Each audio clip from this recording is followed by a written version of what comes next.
ஆமா சார், உங்களுக்கு இன்னும் 3 வருஷம் சர்வீஸ் இருக்கு. அதுக்குள்ளே விஆர்எஸ் கேட்டிருக்கீங்க. எல்லாம் என் பொண்ணுக்காகதாம்மா. அவளுக்கு காசில் இருந்த ஒரு வரம் வந்திருக்கு. ரொம்ப நல்ல பையன். எல்லாரும் கடைசி காலத்துல புண்ணியம் தேடி காசிக்கு போயிட்டு திரும்பி வருவாங்க. நான் என் பொண்ணை கட்டி கொடுத்துட்டா அங்கேயே இருக்கிற பாக்கியம் கிடைக்கும். புண்ணியத்தை என் தள்ளி போடணும். விஸ்வநாதன் சார், உங்களை தாசில்தார் கூப்பிடுறாரு.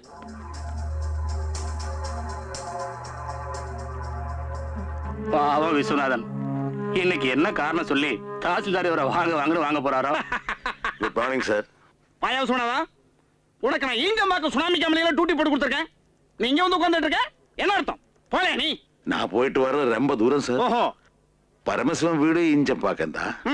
அதனால அவனே அந்த ஏரியா பாத்துக்க சொன்னேன். அப்ப பரமசிவத்துக்கு கொடுத்த வேலை பக்கத்துல சார். அது காலையில போய் முடிச்சிட்டு வந்துட்டேன் சார். ஓஹோ, நீங்களே மாத்திப்பீங்களா? ஆமா சார். யார கட்டியா மாத்துறேன்? வேலையை மட்டும் தான் மாத்திக்கிறீங்களா இல்ல வேற எல்லாத்தையுமே மாத்திக்கிறீங்களா? தம்பி. என்ன தம்பி? உன் மூஞ்சில நான் முழிக்க கூடாதுனாலே அவனை எங்கேயாவது ஒரு மூளைக்கு நான் டியூட்டி போட்டு அனுப்பி விடுறேன். நீ என் முன்னாலே வந்து நின்னுகிட்டு இருந்தா என்ன அர்த்தம்? உன் முகத்துல நான் முழிச்சிட்டு வெளியில எந்த வேலைக்கு போனாலும் எல்லாமே வில்லங்கந்தாயா. இது மட்டும் பிரைவேட் கம்பெனின்னு வச்சுக்க, உன்னை நான் என்னைக்கோ சீட்டை கழிச்சு அனுப்பிச்சிருப்பேன். கவர்மெண்ட் வேலை 1008 ஃபார்மாலிட்டிஸ். போயா போயா போ. தாசில்தார் ஒரு கையெழுத்து போட்டா பட்டா என் பேருக்கு மாறிடும் சார். அதை விட்டுட்டு 3 மாசமா அதை கொண்டு வா இதை கொண்டு வான்னு அலையவராரே தவிர வேலை நடந்த பாடு இல்ல சார். காசு கொடுத்தாலும் வாங்க மாட்டேங்கிறார் சார். அவனும் வாங்க மாட்டான், எங்களையும் வாங்க விட மாட்டான். Straight forward. எல்லாம் பக்காவா ரெடி பண்ணிட்டு வா, கையெழுத்து ஆயிடும். சரிங்க சார். சரி சரி.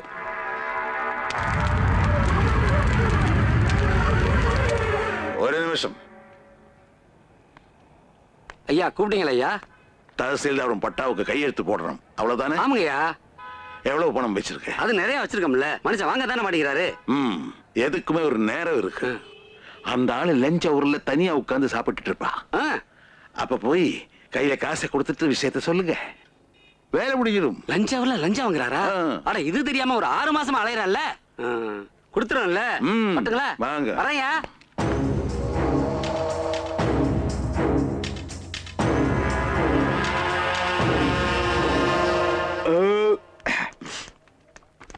சார். என்னையா? ஒரே ஒரு கையெழுத்து சார். மேட்ரு கரெக்டா இருந்தா கையெழுத்து போட்டு போறேன். அதுக்கு எங்க சார்? என்னையா அது? பணம் சார். எதுக்கு? பரவாயில்ல சார். வைங்க சார். நான் பார்க்காத பணம் ஐயா. எதுக்கு அது? வச்சுக்க சார். இங்க பார், நான் வேலை செய்யறதுக்கு போதுங்கிற அளவுக்கு கவர்மெண்ட் பணம் கொடுக்குது. எவ்வளவு? நீ எனக்கு பணம் கொடுக்குறியா? 1500 ரூபாய் இருக்குமா அதுல? சொல்லியா? உன் மூஞ்சிய பார்த்தா தெரியுது 1000 ரூபாய் தான் இருக்குதுல. என்ன பேரம் பேசிட்டு இருக்கீங்களா? யார் பணம் இது? நான் தான் சார் இப்ப கொடுத்தேன். எதுக்கு? ஏய் இடியட். வாட் நோ உங்க பாக்கெட்ல இருந்து எடுத்துங்க. எனக்கு எக்ஸ்பிளனேஷன் தேவையில்ல. நீங்க தான் கொடுத்தீங்க. அதான் என் பாக்கெட்ல வச்சா. ஒரு பொறுப்புள்ள தாசில்தார் பேசுற பேச்சா சார் இது? இவர் வச்சாரா இவர் வாங்கலையா? Natrayan arrest him. You know about me? தப்பு பண்றீங்க. நீங்க கோர்ட்ல பதில் சொல்ல வேண்டியிருக்கும். அதெல்லாம் நாங்க சொல்லிக்கிறோம். நீ முதல்ல வண்டியில ஏறு. ஏறு. சார் காசு கொடுத்தல கையெழுத்து போட்டு போங்க சார். நீதான் வண்டியில ஏறு. எவனோ ஒருத்தர் லஞ்ச ஒழிப்புத்துறைக்கு ஃபோன் பண்ணிருக்கா. அத நீங்க நம்பி நான் அரெஸ்ட் பண்ணிருக்கீங்க. விளைவு நீங்க சத்தியத்துக்கு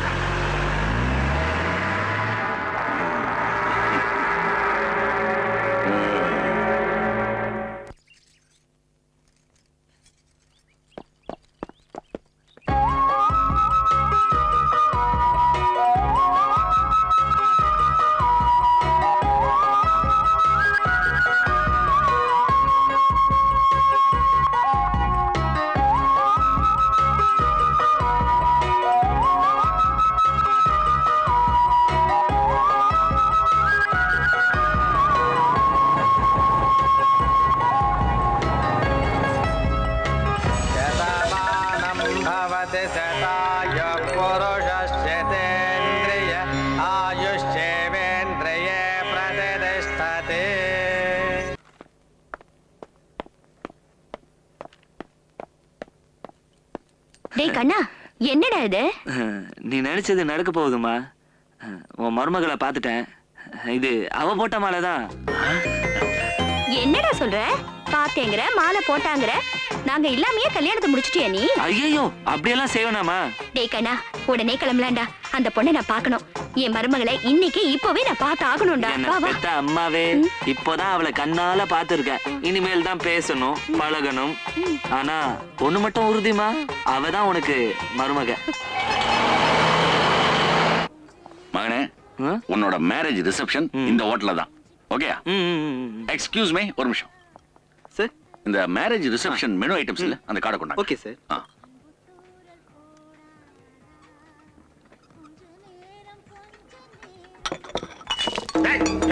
ஏன்டா என் மேல தண்ணி குடுறேன் சார் சார் வேலையில கவனம் வேண்டாமா? மன்னிச்சிடுங்க சார். என்னடா மன்னிக்கிறது? என்னடா தெரியாம பண்றது? சார் சார் சார் செய்யறதையும் மன்னிச்சிடுங்க செஞ்சுட்டு சார். சார், தெரியாம- மன்னிப்பு வேற கேக்குறேன். ஏன்டா வேட்டி மேல மன்னிச்சிடுங்க ஊத்துறேன்? Sir, அடியாதீங்க sir. எப்படிடா இப்படி வெளியில போறது? தெரியாம சார், என்னடா மன்னிச்சிடுங்க மன்னிக்கிறது? சார். சார், எப்படிடா மன்னிக்கிறது? அடியாதீங்க சார். என்ன சார் அவன் ஊத்துனது ஆசிடா இல்ல கரை படுறதுக்கு காஃபியா? பச்சை தண்ணி தானே சார். அது கூட பாருங்க பாதி காஞ்சி போச்சு.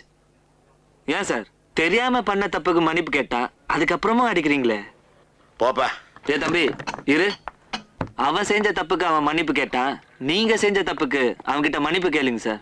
என்ன சார் அவர் போய் மன்னிப்பு கேட்க சொல்றீங்க? பரவாயில்ல சார், நீங்க போய் பாருங்க. ஹலோ, ஸ்கூல் போக வேண்டிய பையனை வேலைக்கு வச்சதே தப்பு. அதுவும் யாரோ ஒருத்தர் மாட்டு அடிக்கிற மாதிரி அடிக்கிறாரு. அது கண்டும் காணாம போறது அதை விட பெரிய தப்பு. இதுல நீங்க தலையிடாதீங்க, நான் டீல் பண்ணிக்கிறேன். சார் செஞ்ச தப்புக்கு இந்த பையன் கிட்ட மன்னிப்பு கேட்கிற வரைக்கும் நானும் சாரும் இந்த ஹோட்டலை விட்டு போக மாட்டோம். நீங்க போங்க, கேளுங்க சார். யோ கேளியா கேளியா மன்னிப்ப மன்னிப்பு கேளியா கேளியா மன்னிப்ப யோ கேளுனா என்னமோ லுக்கு விடுற கேளியா. சாரி. ஏ தம்பி நில்லு. நீங்க சொல்றது புரிஞ்சுக்கிற அளவுக்கு அவன் படிச்சிருந்தா எதுக்கு சார் டேபிள் துடைக்க வரான்? அவனுக்கு புரியுற மாதிரி நல்லா தமிழ்ல என்னை மன்னிச்சுக்கோ தம்பின்னு சொல்லுங்க. அட சொல்லுங்க சார். மன்னிச்சுக்க தம்பி. தம்பி நீ போப்பா. தயவு செய்து இந்த தப்ப வேற எங்கேயும் பண்ணாதீங்க, புரிஞ்சுதா?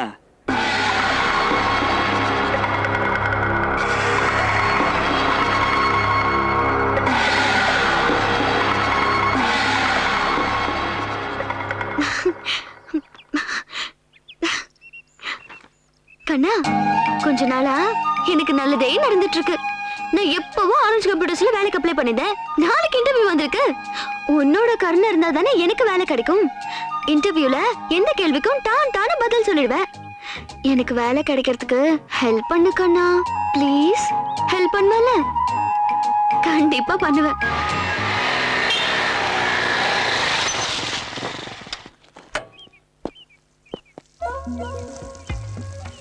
என்னடா கீதாவுக்கு ஆரஞ்சு கம்ப்யூட்டர்ஸ்ல வேலை வேணும்னு கேட்டா இங்க வந்து நிக்கிற? டேய், நான் அந்த ஆபீஸ்ல வேலை செய்யறதுமோ வாஸ்தவம் தான். ஆனா கீதாக்கு ரெக்கமெண்ட் பண்ற அளவுக்கு நான் பெரிய போஸ்டிங்ல இல்லடா. டேய், அதோ அங்க நிக்கிறாங்க பார். அவங்க தான் எங்க எம்டியோட 5வது சம்சாரம். இப்ப ஆபீஸ்ல அவங்க வைக்கிறதா சட்டம். நீ எப்படியாவது அவங்கள பேசி கரெக்ட் பண்ணிட்டேன்னு வச்சுக்கோ, கீதாக்கு வேலை கன்ஃபார்ம்டா.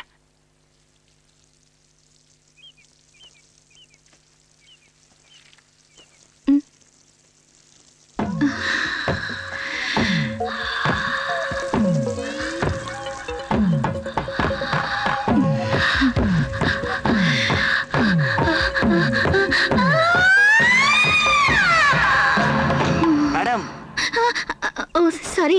நான் இந்த வழியா பைக்ல வந்துகிட்டு இருந்தேன். உங்க வீட்டு கேட்டு முன்னாடி இந்த 100 ரூபாய் கிடந்துச்சு. இது உங்களுதான் கேட்டு கொடுத்துட்டு போலான்னு வந்தேன். 100 rupees. 100 rupees எல்லாம் பார்த்து ரொம்ப நாளாச்சு. இப்பெல்லாம் வெறும் 500s, 1000s மட்டும்தான். Sorry madam.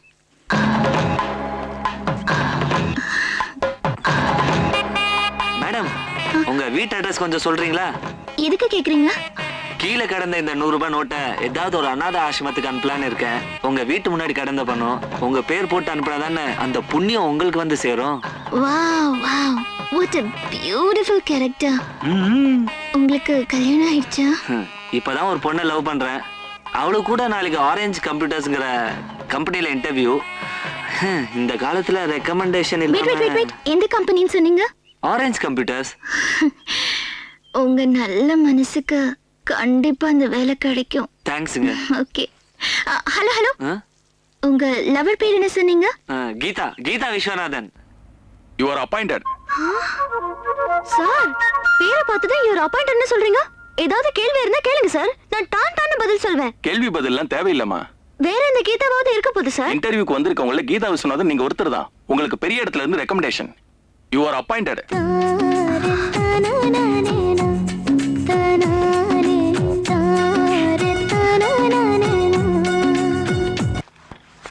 ஏப்பா ஓட்டக்கார தம்பி, சாக்கடையை எப்படி மாடிப்படி ஏறுற வழியில தள்ளி விடுறியே? எப்படி போறது? நாத்தம் தாங்க முடியல. யோ, உனக்கு வாயெல்லாம் இருக்கா? அதை சாப்பிட மட்டும் தான் யூஸ் பண்ணணும். தேவையில்லாம என்கிட்ட எல்லாம் பேசிட்டு கூடாது. என்ன ஓ வீட்டு பக்கத்து சாகரி தள்ளுறேன்னு பாக்குறியா? அப்படிதான் தள்ளுவேன். அந்த போட்டு தள்ளுனா பெரிய ஆபீசர், உன்னை விட பெரிய போஸ்டிங்ல இருக்காரு. எனக்கு அப்பா டிவிட்டு அவன் ஆட்டோ ஓடலன்னு வேலையில இருந்தா இவரு சாக்கடைப்புறத்துக்கு வந்துட்டாரு. இந்த வரா இன்னும் போல நீ இங்க நிக்கிறியா? இந்த வரேன். இந்த சாக்கடை பூரா அள்ளி கொண்டாந்து உன் வீட்டு கிச்சன்ல போடுறேன். யோ சாக்கு என்ன நார்தாய செய்ய இஷ்டம் தான் இரு, இல்லாட்ட வீட்டை கழிப்பிட்டு ஓடு. டேய் நீ என்னடா பேச? அப்பா அவங்க கிட்ட போய் பேசிக்கிட்டு நீங்க உள்ள போங்க ப்ளீஸ். உள்ள போங்கப்பா. சரி நீ ஆபீஸ்க்கு போ, நான் அப்புறம் வரேன். பாத்தியா, உன் பொண்ணுக்கு இருக்க அறிவு கூட உனக்கு இல்ல.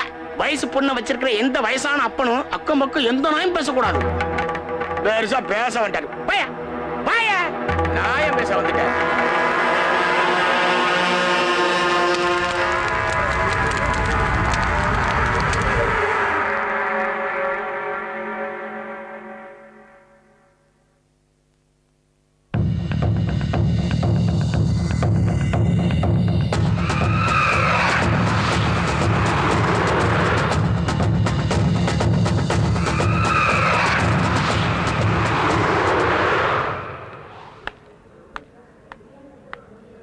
இந்தாங்கப்பா. ஆட்டோக்கார சவுந்தரி வீடு தான்டா. இறங்குங்க. தடிக்கிறான் பாருடா. ஏய் சீக்கிரம் இறங்குங்கடா. நீதானடா ஆட்டோக்கார சவுந்தரே? ஆமா. என்னடா இது? வாசகர் கடிதம். ஏய் எங்க அசவண்ட பத்தி தெரியுமா உனக்கு? யாரா நீங்க? நீதானே சவுந்தரே? நான் தான் சௌந்தரி. நீதானே லெட்டர் எழுதி போட்ட? லெட்டர் நான் இல்ல. கவனிக்குமா காவல்துறை ஆசிரியர் அவர்களே, நான் ராஜாஜி நகர் சாலிகிராமம். எங்கள் ஏரியாவில் ரவுடிகள் தொல்லை நாளுக்கு நாள் அதிகரித்து வருகிறது. எங்கள் பகுதி காவல் நிலையத்தில் பல முறை புகார் செய்து பலன் ஏதுமில்லை. இப்படி சவுந்தர் ஆட்டோ டிரைவர் எவ்வளவு தைரியம் இருந்தா பத்திரிகை எழுதி போட்டு பயலியா உனக்கு? ஏய், ஏறல, ஏறா, ஏறா, வண்டியில. இறங்குடா. அப்பா நம்மள வீட்டை காலி பண்ண சொல்லி அந்த ஆட்டோக்கார மிரட்டினால, ஆனா பகவான் அவனை காலி பண்ண வச்சுட்டாருப்பா. பகவான் எதையும் ஸ்ட்ரைட்டா பண்ண மாட்டாரம்மா, யாராவது ஒரு ஆள் மூலமா தான் பண்ணுவாரு.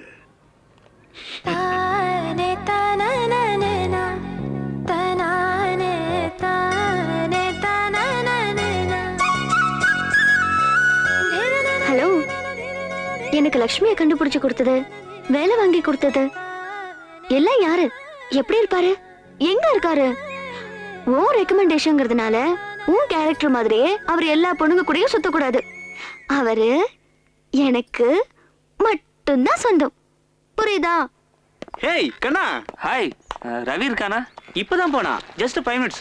வெளியில நீ பார்க்கல? இல்லையே. எங்க எம்டியோட 5வது வைப்புக்கு பர்த்டே, அதனால 2 hours பர்மிஷன் கொடுத்து எல்லாத்தையும் வீட்டுக்கு போக சொல்லிட்டாரு. ஓஹோ, okay bye. Okay thanks, by.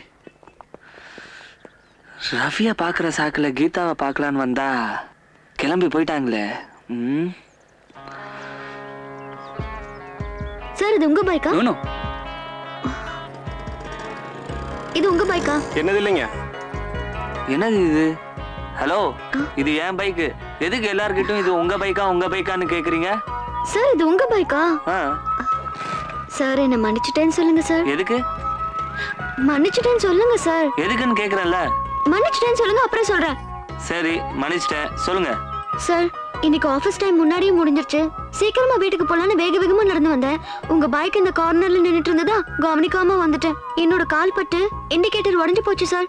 இது யாரோட பைக்கோ நம்ம பாட்டுக்கு உடைச்சிட்டோம். அவங்க வந்து பார்த்து பேயே பிசாசேன்னு திட்ட மாட்டாங்களா? அதான் இது யாருதுன்னு தெரிஞ்சுக்கிட்டு அவங்க கிட்ட மன்னிப்பு கேட்க வெயிட் பண்றேன் சார். என்னது? இண்டிகேட்டர் உடைஞ்சிருக்கா? என் பைக் இன்ஜின் இல்லாம ஓடினாலும் ஓடும், ஆனா இண்டிகேட்டர் இல்லாம ஓடாதே. ஏகப்பட்ட செலவாகுமே. இந்தாங்க சார், புது 100 ரூபாய் நோட்டு. எங்க அப்பா ரொம்ப நாளைக்கு முன்னாடி என் செலவுக்காக கொடுத்தது. செலவு நோட்டா இருக்கேன்னு செலவு பண்ணாம வச்சிருக்கேன். இதை எடுத்துட்டு போய் மாத்திக்கோங்க சார். 100 ரூபாய் எப்படிங்க பார்த்தோம்? சார் நான் வேலைக்கு சென்று மாச சம்பளம் கூட வாங்கல சார். இந்த 100 ரூபாயை வச்சுக்கோங்க சார். சார் ஒரே கடையில வாங்கிடாதீங்க சார், ஏமாத்திருவாங்க. 10 கடை ஏறி இறங்கி பேரம் பேசி அப்புறமா வாங்குங்க சார். சரி, ரொம்ப தேங்க்ஸ் சார்.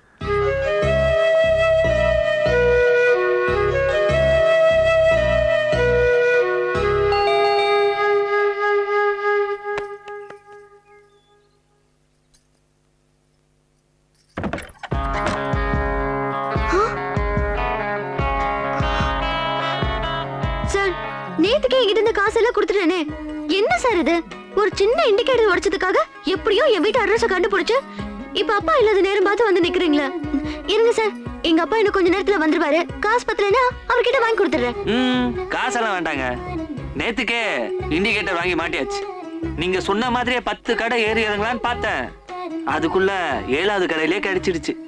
அதோட விலை வெறும் 88 ரூபாய் தான். அதான் ரிசிப்டும் பேலன்ஸும் கொடுத்துட்டு போலான்னு வந்தேன். வரேன்.